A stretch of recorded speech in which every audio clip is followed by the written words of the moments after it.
Hello and welcome back to Pens, Paint and Whiskers. Today we are here for a sketchbook tour. I believe this is sketchbook number 6. I have it correct in the thumbnail anyway, but this is the sketchbook, and this is what I like to kind of jokingly resolve to call my merman sketchbook. And as we move towards the last section of it, you're going to see why. I did this, so good record for me. It looks like about 6 months of work in this, and you can see just how thick the pages are in it. It is a A4 300 GSM Lowell Mellow watercolor sketchbook. Now, when I say watercolor, it's mainly made for watercolor, but I threw everything at this and it took it wonderfully. The only thing is the spine broke halfway through, and unfortunately, you're probably going to see the results of that. It's covered with some rather autumnal looking washi tape. I believe, yes, it was January when I made this, so I was feeling quite wintry and autumnal. And a lot of my sketchbooks, they do sort of reflect the themes or how I'm feeling for when I am decorating them. So yeah, so it is decorated with washi tape, stickers, random ephemera, and it's really stood up to the test of time. It's quite a hard wearing sketchbook apart from, I believe, the spine isn't that strong. It caves in under its own weight. Now it is sewn, if you can see, it is sewn bound, and it has got the little ribbons in it, but we'll crack on with it. So I have a page here and it's clipped down for a reason. My personal info is in there, so I don't want to dox myself there. Yeah, so I always do a theme for the sketchbook, and I was obviously always thinking of mer creatures, but I always do. I like a little. It's like a little storybook or a little adventure. That's kind of how I view sketchbooks. Now, obviously, not everyone views them this way. I just do. And I like kind of an artistic or a performative sketchbook, or what you would call it. So what I do is I kind of draw the title page and the end papers like a little book. So like you're going to go on a journey, and I really like that. Now, not everyone does it that way, but I do. So these are my mermen. So my title page is art this way, and I've kept that true and true. With most of my sketchbooks, I do have a little something here and art this way and pointing towards the rest of the book. So these guys are a lovely painted sky and acrylic paint, I think, and gouache, and these are alcohol markers. And yeah, so my date papers, I have to gold pen those in. So I started the 1st of January 2026. My goodness, 6 months. And here we go. So these are this is my kitty profile pics. So I was kind of playing around with my own profile pics and how I wanted her to appear. So she had a little bit of an update in January. And oh yes, I made a video on these guys. These are my mermen again. I believe I spotted it was about a car, a BMW. And it was a lovely green shade. So the green shade it was called was Isle of Man green. So I thought to incorporate the Isle of Man, their Triskel tree-leg symbol, in a hubcap of a car, and they had found it. And most of the backgrounds here are painted in gouache, and these guys are alcohol markers, and they've got little sort of gems that I super glued down. So sort of not too happy with them, but yeah, I do like the color. Actually, the color is the only thing I actually like about them, really. So yeah, so unfortunately, Oh yeah, this is a Draw This in Your Own Style by Monomitsi, I think, on Instagram. I think, I'm not sure, but she did a little jester character, and I really liked her jester character, so I decided to draw her in my own style, and she's painted and some alcohol markers on her. So I like her. I like that page. And then this was an art swap. So this is the artist Happy Little Accident, I think. So I basically they did an art swap. So this is their character, and she kind of ends up looking like I have a few characters that are fire mages. So she sort of looks like one of them, but she isn't. But yeah, I had fun doing this, and she's black gouache, and there's acrylic and watercolor on her. So I really like the way that came out. And flame is something I really have to practice more with. So yeah, I kind of like the whole, I painted the flames last, so I sort of like the kind of transparent look some of them get. So yeah, I like her a lot. And oh yes, this was was it a Valentine's Day sort of sketch? I believe so. But yeah, so this was a character, my one of my OCs. This is an old picture of him, and a really old picture of him. And he's drawn. I'm not sure what he's drawn in there, but I decided to keep his lovely uniform, and keep his kind of features. Sorry, so the one eye. But I was kind of thinking about what kind of creature he may be. So I was thinking maybe some kind of water nix or water spirit. And yeah, how he kind of lures in, and kind of the theme of looking for eternal love, or looking for the eternal person that he's going to share his life with, that kind of idea for him. And unfortunately, I do put a glaze on some of these pages. Unfortunately, it did run on me, and it did smear a little bit, but I like this kind of, I like the blue kind of undertone. So his skin, he's not quite white like we are, like white pale. He's sort of got a very blue kind of tone, and if you look at him in certain lights, like you'll see these webbed fingers and claws. I kind of like that, and I'm still not quite sure what he is or what ideas I have for him. I just like the vibes. And again, it's painted. He's painted in. There's watercolor, alcohol markers, acrylic, and gouache. So quite a lot going on his page. And oh yes, these guys are my other OC. So most of my art is OCs anyway, but this is Tarquin. And Rata, my Naga, and these guys, I think there might be something going on with them. But I like the idea that one day, will Rata, or Tarquin, the human guy, got maybe lost in the jungle, or abandoned by his battalion, his troops, and this guy, this snake man, came upon him, and who's to say what happened after that, but I think they became firm friends. So yeah, I do like that. And again, you can really see it here. I often say I don't do black in my art, and that is true. His boots, they're actually very, very, very dark blue. And yeah, his necktie is actually a very charcoal grey, and same with Rata's skin marking. So I didn't look at any particular snakes, but I did look up I think a reticulated python, and sort of based those lovely sort of rosettes on Rata's body, and I really like the way he turned out. So I really like that page too. The background is watercolor, and they are alcohol markers. And these pages are kind of like, I'm going to discount them. I don't like them. I think they're a waste of paper, but they're basically like what I've been doing for the whole month, all in one. So I'm going to skip by those because I now don't do them in my sketchbooks. I don't feel that there's a point to them. This was live stream art. I think there was a February live stream, and it was beasts with a lot of eyes.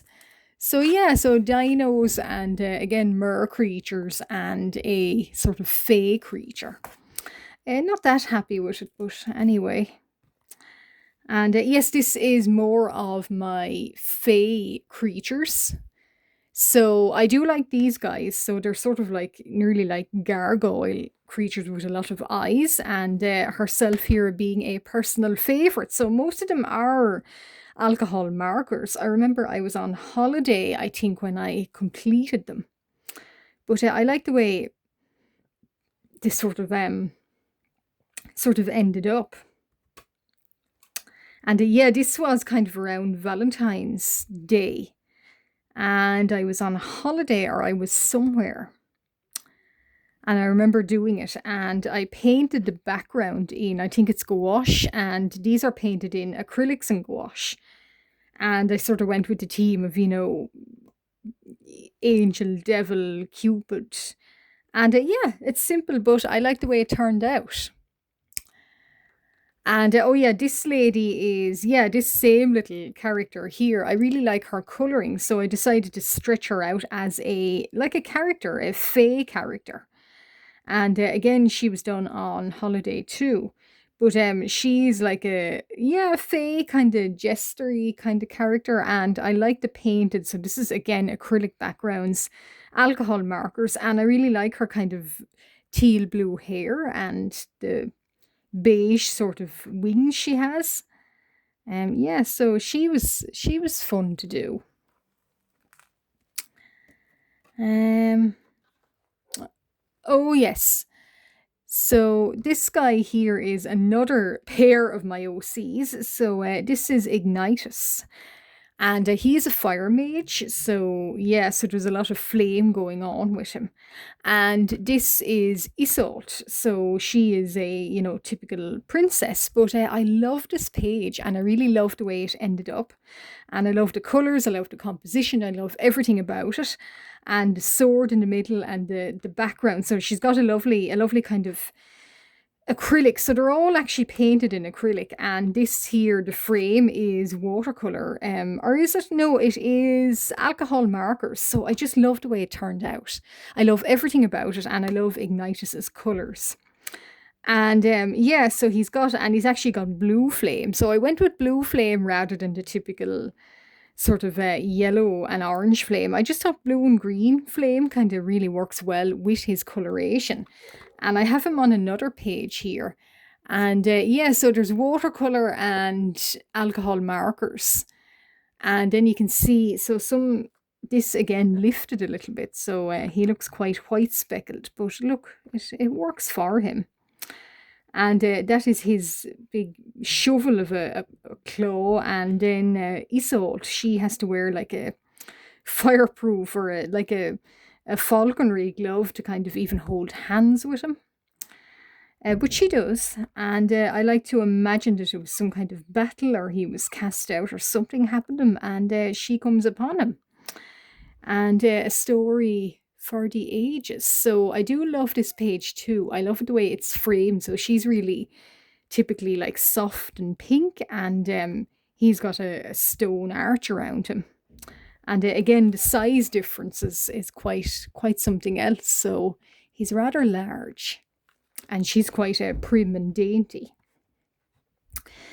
And oh yeah, I think I did more Ignitus. So when he was probably, I'd imagine, maybe younger, and he had an assembly of knights around him. So like Fae Knights Templars. And these are all, it's acrylic and gouache and alcohol markers. And I like the idea of the stained glass. I kind of thought that would be an unusual sort of dividing up the page. And I like the way it ended up. It's not my favourite spread, but I do like it. And I tried to expand more on this character, but yeah, didn't go so well. And then, yeah, this is the second page of him. So I do like the way he turned out, but I like this one more so. However, this is where you can see where the book sort of fell apart in its binding, unfortunately. So yeah, not much I could do. I did put super glue in and I clamped it shut. But then, of course, trying to open this page to get it to lie flat, and the rest of the book, it didn't work out. So it lifted poor Ignitus here, but he sort of looks like he's warped with flame. So I kind of do like that effect, actually. And this is another diary page. Oh, yes.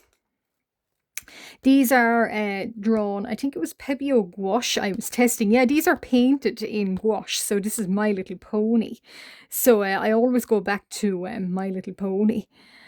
Heartthrob, Firefly, and Sundance. So I really happy with how they came out because they do look quite sweet and they're actually painted in gouache. And I really like the way it ended up. I especially love Sundance and her tail. So it was quite a sweet little test spread. And yeah, this was done on a live stream. I think I was talking about Irish beasts and magical Irish animals. And I really like the color schemes of the two pages. So these would be top color schemes for me. So yeah, I really like the way they ended up. And oh yeah, more of my OCs. So these are the Jelly Girls and these are the Jelly Boys. So these are just kind of OCs. I was sort of inspired looking at sort of jelly desserts. And they are kind of a little bit translucent and stretchy. So I don't do a lot of that with them, but I like the way they turned out. And I decided to put a background of lava, like a lava lamp behind them.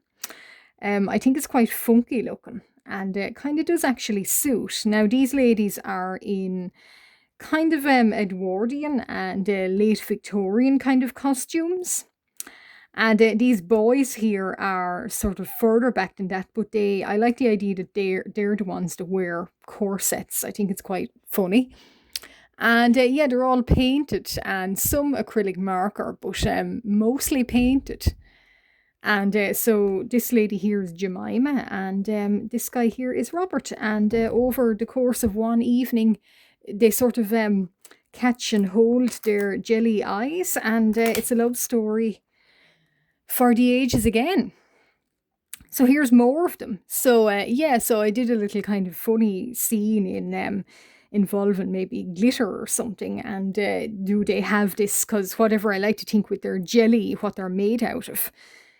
Do they, whatever they eat, so fruit or something like that, or if they eat something, can they absorb it? And yes, indeed, they can. So if Robert here was to eat some of this special kind of fabulous glitter, which is popular among the jelly population, he would be extra glittery. And the guys think, well, that's what the jelly ladies love, but probably not. They're probably just peacocking around the place for no particular rhyme or reason. But yeah, I really love how this page came out. So yeah, that was fun too. Oh yeah, this is my unfinished page. Oh my goodness, I hate this page, but they always say sketchbooks should have ugly pages too. So I had a video and all planned. I was going to do a little kind of birdie, fey kind of archer creature. And what pains me is the lovely eyes I made. So I got them to have beautiful eyes and really beautiful kind of shade and shadow done with watercolors here. And yet for some reason it just wasn't in me to continue. So I didn't continue. Maybe someday, I don't know. And oh yeah, more of the jelly people. I think I was somewhat more distracted by them. Yeah, that's the stretchy sort of quality I'm talking about. But yeah, and more of them. So years later, they have a jelly baby. And yeah, so the jelly baby is able to absorb fruit as the dad is. So of course, yeah, that's kind of what it appears like. Yeah, so that was quite fun too, and it's all watercolor and yeah, alcohol markers. And oh yeah, we're into Easter then. So this is my Easter live stream. So I was thinking about Easter eggs and my OCs, so Brimstone and Essie. So they are fire mages. And the idea that Essie selects some Easter eggs, or what she thinks are Easter eggs, and chocolate within. They, however, are not. They are probably dragon or creature or gargoyle eggs and harpy eggs. And of course, she's going to get in a lot of trouble for it, or her brother Brimstone more so is. Because with an innocent face like that, well, she'd never steal any eggs, of course. But he would. So yeah, and a little bit above them it is unfinished, but that's okay too. Sticky varnish. Yeah, so this was another video idea and I took some prompts. So I think the prompts were things like cloudy and mer creature and, fairy or mermaid and harpy. And I made this page. So I painted in acrylics and acrylic markers and I think some watercolor. And I really like how it ended up. So I love the color schemes here too. I especially am very proud of this fairy. I think she's beautiful. This is probably my favorite page out of the entire book. This is my Renaissance princess, and yeah, she is a centaur or a centaur creature. A dragator is what I like to imagine them as, and she is painted in acrylics. So she's painted in acrylic marker, acrylic pen, I think some acrylic paint, and then there's some alcohol marker on her clothing. So I really went above and beyond to try and figure out how a centaur would wear clothing. I always think that it's funny if you just have clothing to descend their body. Well, what about they might want to cover for warmth even as well, and dignity, they might want to cover the rest of their body. So yeah, I kind of experimented with how clothing should drape over the rest of their body. And I think it works really well, and I think her colours are stunning. And I really like the little kind of the chatelaine that she has. So her little keys on a chain and her sword. It's kind of like, or her dagger, is she cutting herself free? And the burden or the expectation of a castle and a tower behind her. And I did some border work on her too. So she's kind of Renaissance. And I like the idea that she looks like a typical fairy tale princess. But if you look again, she actually is the fairy tale princess. But she's her steed as well. And she has a boy version, and he's further along in this sketchbook. However, I think I might get a part 2 out of this video. I never know how long I'm going to be talking about these particular kind of things. I do like to talk about what I do in my art. Hopefully you like to listen about me talking about what I like to do in my art. But I sometimes keep talking and talking and talking, and yeah, it's kind of running out of time. So what I think I'll do is I think I will make a part 2 on this. Yes, so this is part 1. So that's part 1 of Sketchbook 6. So there is going to be a part 2. So part 2 will be next. And I will talk about the rest of this sketchbook. If you like what you see in this sketchbook and on the rest of my channel, why not consider liking and subscribing? I do this and all kinds of art all of the time, and I have a new video out pretty much every week. Why not consider liking, subscribing, and sticking around? If you have been watching from the start and you're still watching now, thank you very much. I deeply appreciate it. And if you have a project that you're doing, or you have any comments or thoughts about anything you've seen in this sketchbook, please pop it in the comments below. And if you don't know what to say, or you want to say something, put in a book emoji down in the comments. That's all I got for now, but goodbye.